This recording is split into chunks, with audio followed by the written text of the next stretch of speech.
بسم اللہ الرحمن الرحیم۔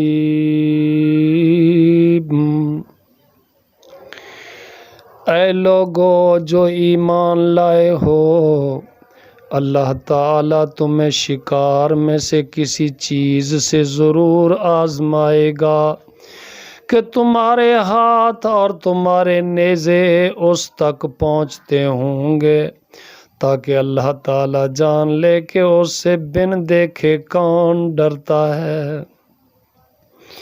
پھر اس کے بعد جس نے زیادتی کی تو اس کے لیے دردناک عذاب ہے۔ اے لوگو جو ایمان لائے ہو، جب تم حالت احرام میں ہو تو شکار کو نہ مار ڈالو، اور تم میں سے جو بھی جان بوجھ کر اسے مار ڈالے تو اس کا بدلہ اس کی مانند جانور ہے جو اس نے مارا ہے۔ اس کا فیصلہ تم میں سے دو عادل آدمی کریں گے۔ یہ کعبہ پہنچنے والی قربانی ہے یا کفارے میں مسکینوں کا کھانا ہے یا اس کے برابر روزے ہیں، تاکہ وہ اپنے کام کا مزہ چکھے۔ جو کچھ گزر چکا اللہ تعالیٰ نے اسے معاف کر دیا، اور جس نے دوبارہ یہی کیا تو اللہ تعالیٰ اس سے انتقام لے گا، اور اللہ تعالیٰ سب پر غالب بڑے انتقام والا ہے۔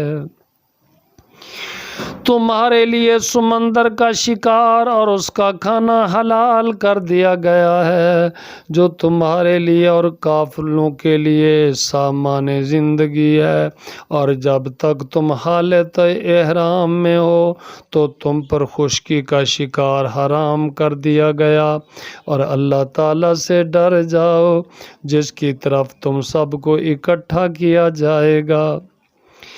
اللہ تعالیٰ نے حرمت والے گھر کعبہ کو لوگوں کے قیام کا ذریعہ بنایا ہے، اور حرمت والے مہینوں کو بھی، اور قربانی کے جانوروں کو بھی، اور پٹے ڈالے گئے جانوروں کو بھی۔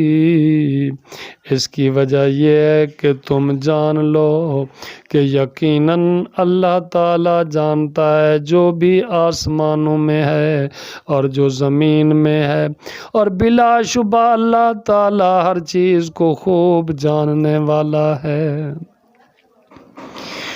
جان لو کہ اللہ تعالیٰ یقیناً سخت سزا دینے والا ہے، اور بلا شبہ اللہ تعالیٰ بے حد بخشنے والا نہایت رحم والا ہے۔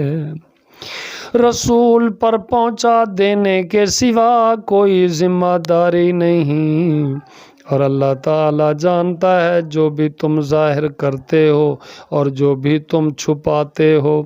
آپ کہہ دیں ناپاک اور پاک برابر نہیں، اور اگرچہ ناپاک کی کثرت تمہیں اچھی لگے، چنانچہ اللہ تعالیٰ سے ڈر جاؤ اے عقل والو، تاکہ تم کامیاب ہو جاؤ۔